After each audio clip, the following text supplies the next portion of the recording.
Hello po mga kapatid, panoorin po natin ang sinabi ng ating Panginoong Hesus nung siya po ay nagpagaling ng isang tao nung siya po ay nandito sa lupang ibabaw, nung nagkatawang tao po ang ating Panginoong Hesus.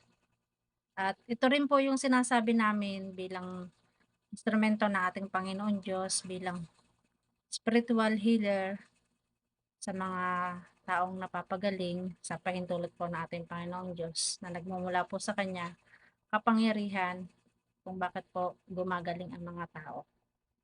Sinasabihan po ng mga team sa Torian sa pamumuno po ni Maestro Virgo na kapag ang tao po ay pinagaling na, wag na po uling gumawa ng kasalanan.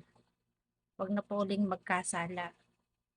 Sapagkat ang kasalanan po ay ito po ay pwedeng mapahamak ang isang tao at nagiging daan po ito o butas para magkaroon po uli ng sakit espiritual.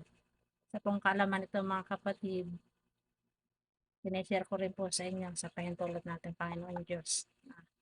Ang tao pong pinagaling na may sakit espiritual, kailangan po maging malinis lang po upang hindi na po mabigyan ng sakit espiritual. Dahil ang kasalanan po ay isang butas po ito para magkaroon ng sakit ang isang tao. At ito po rin yung sabi ng ating Panginoong Hesus. Panoorin po natin mga kapatid.